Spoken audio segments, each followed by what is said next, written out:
Hello there, everybody, and welcome back to Buckeye Politics. It's me, your favorite Ohioan. Today we're going to be doing an updated 2022 Senate prediction. It's August. I can't believe it. You know, if it's time flies, I guess. But we're now only September, October, basically 3 months away from the midterms, which is crazy to think about. Time is just flying by. Slowly but surely, we're starting to see more polls and more stuff come out about the elections. It's still pretty early. A lot of the polls coming out now are heavily Democratic bias, although there might be something to say about how the generic ballot could be narrowing up a tad. I personally don't think so. I made a video about that a few days ago, so if you want to watch that, go ahead. I'm not going to get too deep into it in this video, but I will link the video about why I think the red wave is still on in the description and the pinned comment below. So you might think my predictions may be a little bit biased to the Republican Party if you look at polls, but once you watch that video and kind of see my explanation, it'll make more sense. Now, in a month or two from now, if it still shows the race is narrowing up, then this may change a little bit, obviously. But still, I think we're in pretty good shape in terms of the Republicans. So we're going to start by filling out the safe Republican states. They include states of Idaho, Utah, the Dakotas, Iowa, because Chuck Grassley is running. For those of you who do not know, Chuck Grassley is like 88. He's been in the U.S. Senate since the 1980s, and he is beloved there. He's just a generic farmer. He's just like a grandpa farmer who just like travels around the state campaigning, and he's a Chad. He's epic. He's well liked in the state. He wins by like 30 points every time. He's going to win handily. All these states are also going to be safe for the Republican Party, as well as the state of Florida and Alaska. Alaska, it's going to be between Kelly Tshibaka and Lisa Murkowski. There's two Republicans who... Alaska's a very weird system in terms of how they elect people. They have ranked choice voting, so you pick all four candidates, and then it's just the first two people, I don't know, the first two people qualify, and then the second ballot is whoever your second choice is. It's weird, but no matter what, a Republican's going to win. It's just going to be, is it Kelly Tshibaka or is it Lisa Murkowski? In the state of Florida, Marco Rubio is a very popular incumbent. He won by 8 points or so back in 2016, and he is absolutely crushing Val Demings in the polls. And in the red wave year, he's going to win by 10. He's going to win by more than 10 points. We're going to start filling in the safe states for the Democrats, which includes states of Oregon, California, Hawaii, Maryland, Connecticut, Vermont, New York, and I believe that is it. Yes, so these are the safe states for either side. As you can see here, the Republicans stand at 46 seats, while the Democrats stand at 43 seats. We're going to start by filling in, sorry about that, we're going to start by filling in the likely Republican states now, of which there are three. They're the state of Wisconsin, not Washington, Wisconsin, Ohio, and North Carolina. We're going to start in the state of Wisconsin. Ron Johnson is the incumbent Republican senator there. His approval rating is, it looks on the surface, if you look at his approval rating, it's pretty low, and you may be thinking, oh, well, that could be a possible pickup for the Democrats. But two reasons I don't believe that. The first reason is Ron Johnson actually had a lower approval rating back in 2016, where he won by 4 points. So his approval rating now, yeah, it's only in the upper 30s, lower 40s, but that's mostly because of a lot of Republicans think he's too moderate, while a lot of Democrats obviously just despise him because he is a solid senator. So Ron Johnson's kind of in a weird position when it comes to his approval rating, but it was lower back in 2016, and he still won by 3 or 4 points. And in a red wave year against Mandela Barnes, the second reason I think he's going to win by a likely margin is his opponent. Mandela Barnes, this guy is just he's running a horrible campaign. Mandela Barnes launched an ad statewide where he said he would have been okay if his mom aborted him. Yeah, okay, good luck with that in Wisconsin. A socially conservative state, very rural, socially conservative state. Good luck running an ad saying you wish your mom aborted you. And on the 4th of July, he actually said that the founding of America was awful and it was racist. Yeah, good luck with that in Wisconsin. All right, bud. So yeah, Mandela Barnes, he's not going to win against Ron Johnson. Anyone who has Wisconsin not going Republican by 5 points or so is just coping at this point. I mean, sure, there was that one poll that has the race pretty close, but no, Ron Johnson's fine.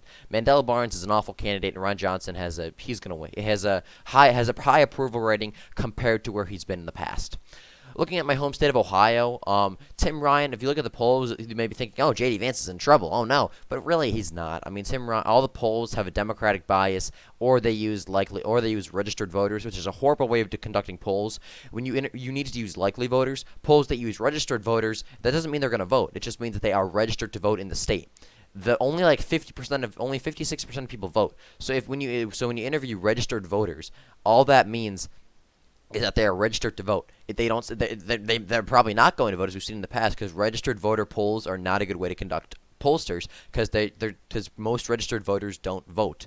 They just, they're just registered to vote, but that doesn't mean they will. We don't get 100% turnout in elections. We get like 50, 60% turnout. That's like 40, 50% of people in those polls who probably are not going to vote. So using registered voters polls are just awful. And if you look at the polls that are likely voters, and then Vance is only down by like 2, 3. He's within the margin of error. And yeah, there was that one poll very recently that came out that was conducted by John Bolton, and it's a Republican internal. But that used 300 voters, and it has a margin of error of 6. Tim Ryan is up by 6. So Vance is still within the margin of error in that poll.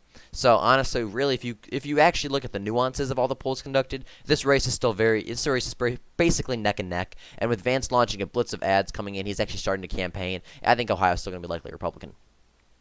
Looking at the state of North Carolina, Ted Budd, the Republican nominee, he's doing very well in the polls. Sherry Beasley, there's a couple polls that show Sherry Beasley, the Democratic nominee, making it a little bit competitive than people would expect. I mean, she's still losing, but like a lot of people thought Ted Budd would win by like 5, 6, 7, but now he's only up by like 2, 3, 4 in the polls. But like I said, polls in North Carolina always have some Democratic bias. Most of them had Biden winning the state, and when Trump won it by like 1 or 2. So you add 1 or 2 points to the polls, and look at the campaign Ted Budd is running. Ted Budd is running a phenomenal campaign. He's a perfect fit for the state. I think he's going to win by about 5 to 6 points. We're going to start by filling in the likely Democratic states, of which there are, I believe, 2. Washington, Illinois, and that is it. There are only 2. We're going to start instead of Washington. I moved it up for the last couple times I've done this. I had it in the lean column. Tiffany Smiley, she's running a good campaign. I'm starting to lose hope in Washington. They had the election yesterday, and Tiffany Smiley got blown out of the water. Even when you add the Republican votes in, and I know there's still a lot of vote outstanding. So that this still may change. The race still could narrow up. But if you look at the vote totals in the primary, it does not look very good. Patty Murray got over 50%, which is not good at all. And Tiffany Smiley only got like 32% of the vote. So if you really look at and a lot of the polls are beginning to show Patty Murray begin to pull ahead. Could the race still be competitive? Yes, I think it's still going to be under 10, but I don't think it's going to be like under 5 like I had it for a while. I think the race is not going to be as likely as a pickup for the GOP as we thought it was going to be. The state of Illinois, the Democrat Tammy Duckworth. Yeah, Tammy Duckworth. I confused Tammy Duckworth and Tammy Baldwin. I apologize. Tammy Duckworth is the incumbent senator from Illinois, and she is relatively popular. She's not like super popular, but she is pretty popular, and it is Illinois. And Tammy Duckworth, that said, the Republican nominee, Kathy Sylvie, I believe her name is, she is well liked in the state. She has a lot of endorsements from the people in the Chicago area, like the Chicago Tribune, I believe, and a bunch of organizations in the Chicago area, a bunch of police unions, and she's running a solid campaign. She basically has the entire GOP united around her, and so while I don't think this race is going to be particularly close, I do think that Kathy Sylvie will make it under 10. I think she'll lose by like 8 or 9, although it could be more competitive, just because if you look at her endorsements, look at the pollsters, this race could be under 10. It's not going to be like close, but I do think the margin is going to make it likely. We're going to start by filling in the lean states right now. We're going to start for the Republicans. The lean states for the GOP include states of Nevada, Georgia, and I believe that is it. Well, the lean states for the Democrats include states of Colorado and New Hampshire. And we're going to start in the state of Nevada.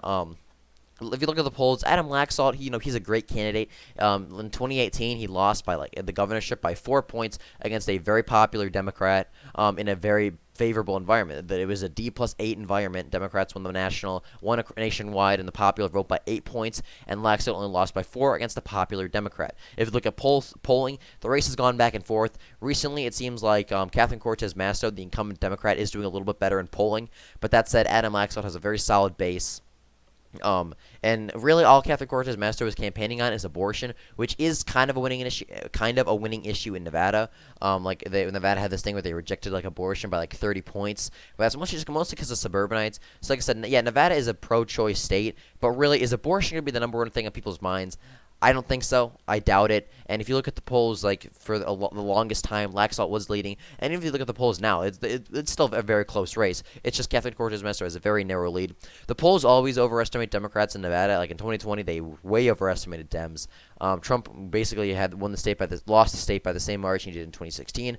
While most pollsters had him losing the state by a pretty sizable margins, actually. So polls tend to favor the Democrats in Nevada, and Laxalt is running a solid campaign, focusing on the core issues. He has solid endorsements, and I think he's going to win by about 2-3 points.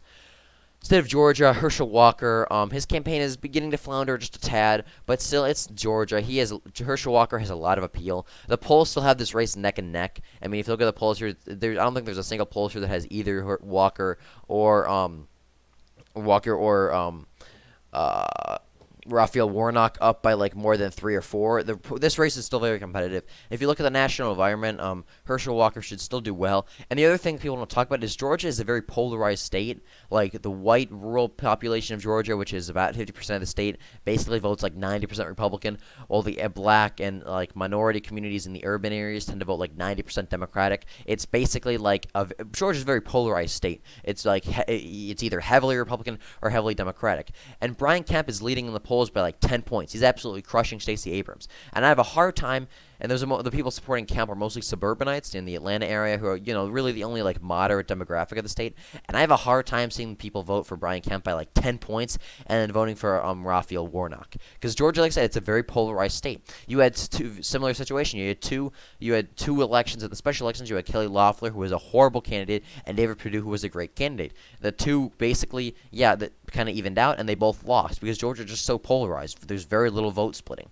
So the fact that Brian Kemp is up huge in the polls for the governor race, and basically Democrats have almost given up in Georgia for the governor race, I have a hard time seeing that much vote splitting that would not allow Herschel Walker to win the state narrowly. And Herschel Walker has a lot of appeal. The white rural voters still absolutely love him. They're going to turn out heavily for him. And Raphael Warnock, I just have a hard time seeing him winning, honestly, for the reasons I just stated. I don't know. He only won very narrowly in a heavily Democratic favorable midterm or a special election back in 2021. Biden's underwater, and Raphael Warnock has very little to show. We're going instead of Colorado. I think it's going to be lean Democratic. I had it likely for the longest time, but I think I am moving it down to lean. Joe O'Dea, the Republican nominee, is running a very good ground game campaign. He's very grassroots, very boots on the ground. He's doing a very good job campaigning. That said, the incumbent Democrat is still relatively popular. There was a poll that had him losing to a generic Republican by about a point or two, which makes me think that he is beatable, but he's not the easiest to beat. And the other thing is Jared Polis, the governor of Colorado, is up for election as well, and he's super popular. And so, there will be a decent amount of vote splitting between moderate and like suburban voters. I don't think it's going to be enough because the incumbent Democrat in Colorado is still relatively popular. But that said, Joe O'Dea, the Republican nominee, is still running a solid campaign on the ground, and I think he'll do better than people expect. Heading over to the state of New Hampshire, Maggie Hassan is a solid incumbent. We need a good candidate to beat her, and with the primary not until like mid-September, it's a super late primary. And from what I've seen, it's going to be a pretty competitive primary as well. I have a hard time seeing Republicans unite around one candidate. Don Bolduc and Chuck Morris are the two Republicans running. They're both solid on the issues. I like them both. I think Don Bolduc is the more Trumpian candidate, but Chuck Morris is the more like electable. So really, it's take your pick. They're both fine. But I think that the fact that the primary is so late, and Maggie Hassan is a pretty solid incumbent. She's not like beloved, but she is like decent enough. I think as of now, unless something changes, something could change. This is like kind of like as of now, I guess. But if Chuck Morris or Don Bolduc is the nominee and they run a solid campaign, uniting around one Republican and focus on the core issues, I think it is possible we can win in New Hampshire. But I think as of now, it's going to be tilt Democrat. Just because the primary is so late, it's going to be very difficult to unite around a single candidate. The last two states are Arizona and Pennsylvania, both of which I believe will tilt to the Republican Party. Looking instead of Arizona, last night, 2 nights ago, Blake Masters won the Republican primary, so he will be the nominee to take on Mark Kelly, the incumbent Democrat.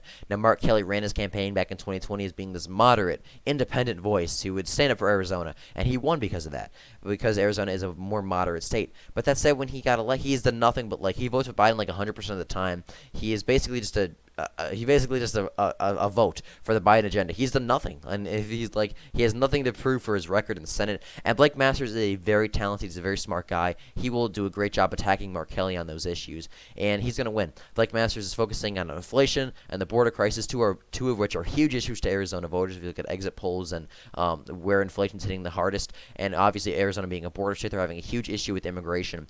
People are just steaming across the border and crime. Blake Masters is really focusing on those issues, and he is running solid attack against Mark Kelly. Mark Kelly is a respected guy in Arizona, so it would be very difficult to make its political attacks against him. But Blake Masters is finding a way to do that. I've looked at his campaign. I've looked at the ads he's running, the campaign, the style of campaign he's running, and it is a winning campaign. I think Mark Kelly's going to lose, but because Mark Kelly does have some appeal, I think it's going to be closer than people expect. But I think Blake Masters will win by about a point or so. Heading over to Pennsylvania, right now John Fetterman is absolutely crushing Dr. Oz in the polls. But that said, like I said, similar with Ohio, all the polls conducted are using registered voters or are Democratic internals. And of some of the earlier pollsters that were conducted back in like May or so, which were actually a little bit more unbiased, those have the race still relatively competitive. So as of now, I think the race is looking to very narrowly go to Dr. Oz. Dr. Oz is campaigning his ass off. He is working so hard. He is going across the state. He's meeting with voters. He's having campaign events. He is campaigning his ass off. While John Fetterman, for those who do not know, he actually had a stroke, and he has basically been homebound. He had a few events, but there's been rumors that he's still not doing very well in terms of his recovery. And so I hope he recovers. I really hope he feels better. But objectively, for the Oz campaign, that is kind of a good thing. It's horrible to say that, but for Oz's campaign, the fact that Fetterman is basically homebound and sick is a good thing for his campaign. So Oz is working his butt off. Fetterman is basically just attacking Oz on Twitter all day because that's all he can really do. I mean, yeah, he's held a couple events, but there's only so much you can do when you're still recovering from a stroke. So I hope he feels better. But for the Oz campaign, that is kind of good news. So Oz, I think, is very narrowly going to pull off his victory. Mastriano is going to carry him across the finish line in the rural areas, while Oz is going to do very well in the suburbs. He's basically been focusing his campaign around the Philadelphia area, and if he just does decently there, which Fetterman does not have that much appeal to suburbanites in that part of the state, he has a decent amount of appeal in the rurals and near the Pittsburgh area, which Oz has got to start campaigning there a little bit more if he wants to, win. But the fact that Oz is doing so much work in the Philadelphia area, really campaigning, really making a name for himself in that part of the state, and the fact that polls before the more unbiased polls show the race still very competitive, and Fetterman is basically homebound, I think the Republicans are going to very narrowly win this election. So with that, thank you for watching this video. I do hope you enjoyed, and if you did, please like and subscribe for more.